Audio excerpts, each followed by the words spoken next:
بسم اللہ الرحمن الرحیم. ناظرین السلام علیکم. میں ہوں آپ کا میزبان صاحب شاکر وفاقی دارالحکومت اسلام آباد سے. کچھ تازہ ترین اطلاعات اور خبریں آپ سے شیئر کرتے ہیں.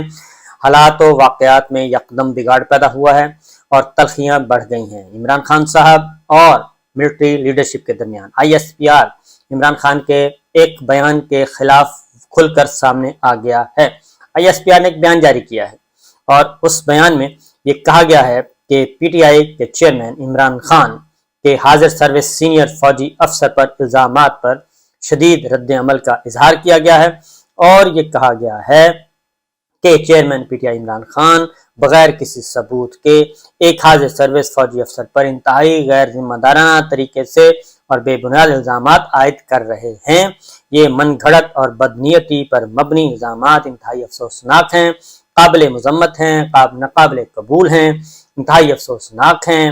اور پھر ISPR کے ترجمان کی طرف سے یہ بھی کہا گیا ہے کہ یہ سلسلہ بن چکا ہے جس میں گزشتہ ایک سال سے وہ کہتے ہیں یہ سلسلہ بن چکا ہے جس میں فوجی اور انٹیلیجنس ایجنسیوں کے اہلکاروں کو سیاسی مقاصد کے حصول کے لیے اشتعال انگیزی اور سنسنی خیزی پروپیگنڈے کے ذریعے نشانہ بنایا جاتا ہے.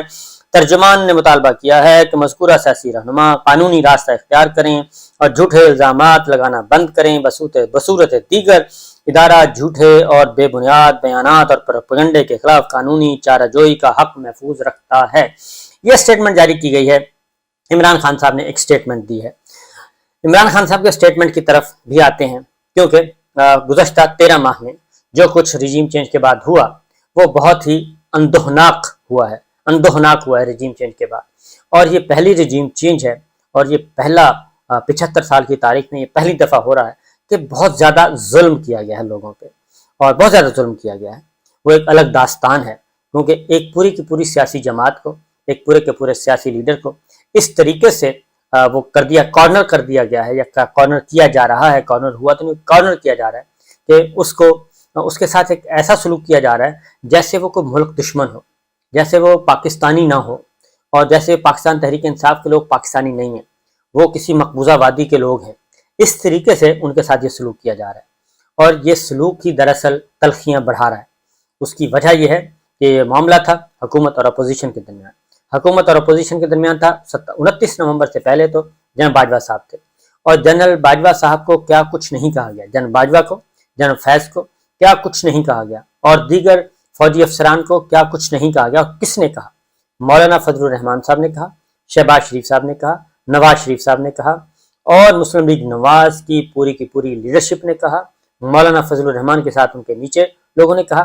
کیا کچھ نہیں کہا گیا اور ٹی وی پہ باقاعدہ طور پہ ان کی تصویریں دکھا کے ان کو گالم گلوچ کی گئی. یہ سب کچھ پچھلے 13 ماہ سے بھی یہی کچھ ہو رہا ہے. اس سے پیچھے کو تو چھوڑ دیں، اس سے پیچھے تو جنرل باجوہ کے ساتھ جو کچھ انہوں نے کیا، جنرل باجوہ کو، جنرل فیض کو، دیگر جرنیلوں کو ایک لامتناہی سلسلہ ہے. لیکن ان سب کے ساتھ پھر زرداری صاحب، ان سے اینٹ بجانا، یہ سارے کے سارے ان سب کو لا کے اقتدار دے دیا گیا. جو لوگ گالم گلوچ کر رہے تھے فوج کو، فوجی قیادت کو لتاڑ رہے تھے، براہ راست دھمکیاں دے رہے تھے، کھلے عام جلسوں میں کر رہے تھے، ریپیٹ کرنے کی ضرورت نہیں، ساری ریکارڈ پہ ہیں، ان سب کو اقتدار دے دیا گیا، اقتدار میں لا کے بٹھا دیا گیا.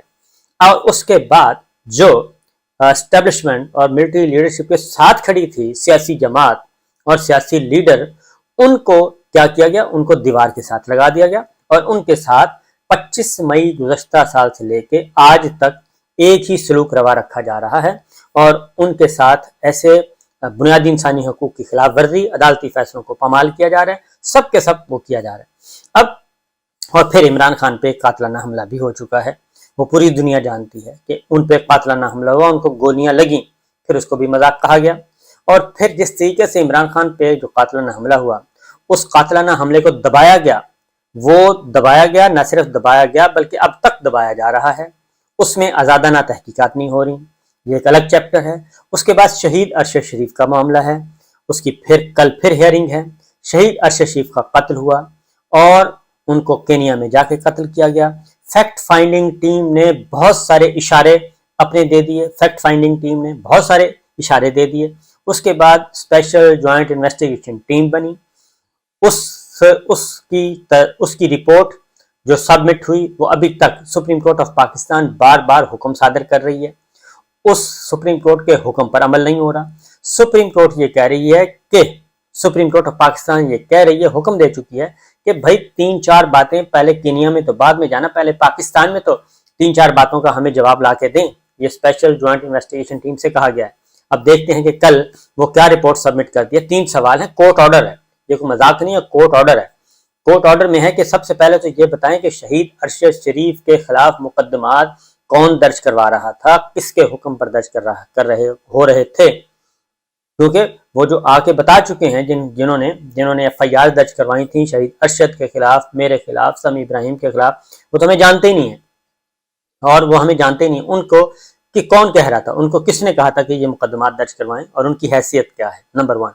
Number 2, supreme court of Pakistan ने ये भी कहा है, ऑर्डर है, उसने ये भी कहा है कि ये हमें बताएं आगे कि पाकिस्तान के अंदर उनकी जिंदगी को किसने अजीरन किया, उनको किसने पाकिस्तान छोड़ने पर मजबूर किया। और फिर अगली बात उन्होंने ये भी है कोर्ट ऑर्डर के, फिर ये भी बताएं कि दुबई से उनको किसने निकलवाया, कौन सी अथॉरिटी थी पाकिस्तान की जो दुबई हुक्काम पे प्रेशर डाल रही थी और प्रेशर डाल के उसको दुबई से निकलवाया गया और फिर उसका वीज़ा भी रिजेक्ट करवाया गया। जब वो केनिया से वापस आना चाहता था, वीज़ा भी उसका रिजेक्ट हो गया, क्योंकि UAE हुक्काम को बता दिया गया था कि ये आदमी आपके पास नहीं होना चाहिए। और UAE हुक्काम को पता था कि अगर इसको हमने दोबारा वीज़ा दिया, दोबारा हमारे पास आया, तो फिर प्रेशर आएगा शहीद अरशद शरीफ को कि हमारे हवाले करें।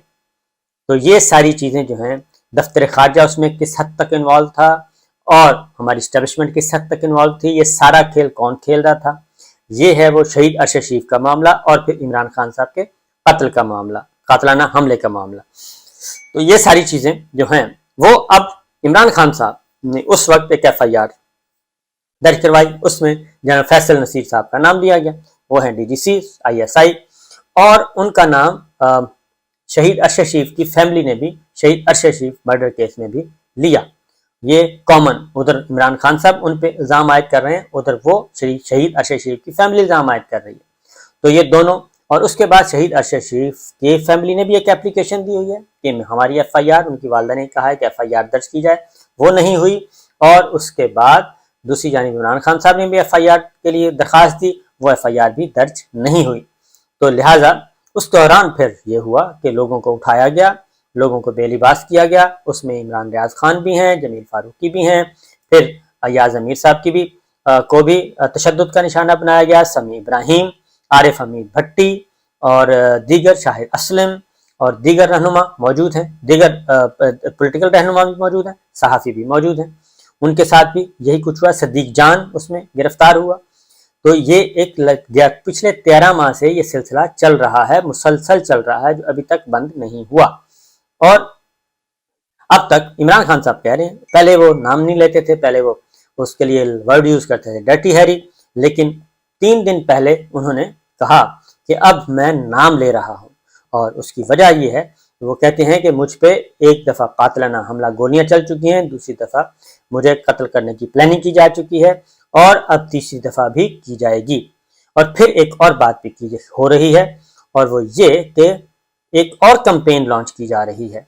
तो वो एक अलग दास्तान है, लेकिन पहले ISPR ने आज ये बात कर दी और उन्होंने कहा, तो सूरत हाल ये है कि जब मोहतरमा मरियम सफदर साहिबा ने जब ये सारा कुछ किया, उस वक्त ऐसा क्यों नहीं किया गया, और जब नवाज शरीफ साहब ने किया तो ऐसा क्यों नहीं किया गया, जरदारी साहब ने किया, मौलाना फजलुर रहमान साहब ने किया, जनाब जावेद लतीफ़ साहब तो अब तक कर रहे हैं, तलाल चौधरी साहब अब तक कर रहे हैं, राना सनाउल्लाह साहब अब तक कर रहे हैं, ख्वाजा आसिफ साहब कर रहे हैं, सब के सब कर रहे हैं, मुस्लिम लीग नवाज के तो बेशुमार लोग कर रहे हैं, मौलाना फजलुर रहमान साहब के लोग कर रहे हैं, लेकिन ऐसा कोई स्टेटमेंट नहीं आता। उसकी रीज़न क्या है? उसकी रीज़न, क्योंकि कल भी हमने देखा और फिर जो 13 माह में हुआ पाकिस्तान तहरीक इंसाफ के साथ, और पाकिस्तान तहरीक इंसाफ, इमरान खान और मीडिया के साथ जो कुछ हुआ, उसका अभी तक किसी किस्म का कोई मदावा नहीं किया गया, कहीं भी नहीं किया गया, और सब के सब बेयारो मददगार, और एक खौफ हरास है पाकिस्तान के अंदर। पिछले 13 माह में खौफ हरास की हालत है और हर तरफ एक कुछ नहीं पता, गैर यकीनी की सूरत हाल है, कब कौन किसको उठा ले कुछ पता नहीं। और ये सारा कुछ हुआ। श्री मजारी साहब का भी वाक़या हो चुका है, और फिर पॉलिटिकल पाकिस्तान तहरीक इंसाफ के जो बेशुमार लोग हैं वो एक अलग। तो ज़्यादा इमरान खान साहब बार बार ये कह रहे हैं कि ये फ़ौज भी मेरी है और ये मुल्क भी मेरा है, हम सब एक हैं, फ़ौज के ख़िलाफ़ कोई ऐसा काम नहीं करना। हम भी ये कहते हैं कि फ़ौज के साथ ऐसा काम नहीं करना, फ़ौज के साथ इज़हार यकजहती करनी है। फ़ौज सिर्फ 2-3 लोगों का नाम नहीं है, फ़ौज एक इंस्टीट्यूशन है, फ़ौज शुहदा की फ़ौज है और शुहदा कुर्बानियाँ देते हैं, सरहदों के मुहाफ़िज़ हैं। शहीद अरशद शरीफ ने भी यही बेड़ा उठाया हुआ था, बाकी लोगों ने भी यही बेड़ा उठाया हुआ था। लेकिन अब ये सूरत हाल हो गई है कि वो सारे के सारी लौट तो आपने उड़ा के रख दी, उसको तो कर दिया क्रश, और उसका जुर्म अभी तक जुर्म सामने नहीं आ सका कि उसका जुर्म क्या था और क्यों ऐसा किया गया। वो एक बहुत सारे सवालात हैं, अभी तक ऐसा कुछ समझ नहीं आई कि क्यों किया गया। और उन सब के अलावा ARY है, उसमें बोल TV है, सारे के सारे शोएब शेख साहब हैं, सलमान इकबाल साहब हैं, हमाद यूसुफ हैं, उनके साथ जो कुछ हुआ, तो ये सारी जो चीज़ें हैं जी, ये रिकॉर्ड पे मौजूद हैं। और इसलिए अब हुआ ये है कि जिन लोगों ने जो समझे जाते थे कि ये अफवाज पाकिस्तान और इंस्टीट्यूशंस के और जुडिशरी के साथ सब के सब उनके साथ खड़े होते हैं और उनको डिफेंड करते थे और आज खुद करते थे और ये अपनी कॉन्स्टिट्यूशनल रिस्पॉन्सिबिलिटी समझते, कौमी फरीज़ा समझ के कर रहे थे, उन सब को तो बना दिया गया, मुल्क दुश्मन के खाते में डाल दिया गया और उनके साथ मुल्क दुश्मनों जैसा सलूक किया गया। ये पिछले 13 माह से यही कुछ हो रहा है और आज तक हो रहा है। तो मेरा ख्याल है कि सोचने की बात यह है कि क्या वजह है कि ये सब कुछ हुआ, क्योंकि जो हुक्मरान इत्तेहाद है वो तो सीधा सीधा, वो तो पहले दिन से उसके तो सारा पता है और अब भी है, कभी भी वो नहीं कहेंगे। अब जनरल फैसल नसीर के खिलाफ जब इमरान खान साहब ने बात की तो लंदन से शहबाज शरीफ साहब उनके हक में आए और उधर से पाकिस्तान पीपल्स पार्टी जरदारी साहब उनके हक में आए और उन्होंने फ़ौरन ये कहा कि जनाब ऑनरशिप ली। तो मेरा ख्याल है कि पहले पिछले लोगों का भी साथ अगर हिसाब कर लें, इस पे ब्रॉड बेस करें कार्रवाई, तो मेरा ख्याल है कि ज़्यादा अच्छा होगा। और ISPR को इसी वजह से हमारी फ़ौज, हमारा इंस्टीट्यूशन जो है वो बहुत हद तक कमज़ोर हो चुके हैं, उसकी रीज़न है कि जब आप इंसाफ नहीं करेंगे, जब आप लोग इंसाफ नहीं करेंगे और जुल्म और ज़्यादती, आप अच्छे और बुरे की तमीज़ नहीं करेंगे और बल्कि बुरों को अच्छा समझेंगे और अच्छों को आप बुरे के खाते में डालेंगे, तो ये सारी चीज़ें फिर इसी तरीके से आएंगी और इसका कोई मदावा नहीं होगा। मेरा ख्याल है दुखों का मदावा करना चाहिए। और आखिर क्या वजह है कि बहुत सारे लोग इस वक्त डॉक्टर मोईद, वजाहत खान, आदिल राजा, बहादुर मेहदी, शाहीन सहबाई, ये सब के सब, ये तो क्यों, इनको क्या हुआ है, इनको क्या तकलीफ है, कोई तकलीफ क्या है, कोई क्या ये मुल्क दुश्मन थे, क्या ये सारे के सारे कोई इंडिया से जाके मिल गए थे या गैर मुल्की एजेंसियों के साथ मिल गए थे? कुछ भी नहीं था। उनके साथ क्या हुआ, ये है कि जब ये सब कुछ पिछले 6 साल में उस वक्त हुआ जब army chief general Qamar Javed Bajwa साहब जो थे वो बराजमान थे और उनके अमूर जो हैं वो चला रहे थे उनके ससुर। जब रिश्तेदार जो हैं वो चलाना शुरू कर दें और रिश्तेदार जब आगे आ जाएं और असल अथॉरिटीज़ पीछे चली जाएं और फिर उनकी ज़ाती पसंद और नापसंद पे सारा कुछ चले, तो फिर नताइज जो हैं वो ऐसे ही आते होते हैं। सोचने की बातें हैं, सोचिए ज़रा। इजाज़त दीजिए, अल्लाह हाफिज़।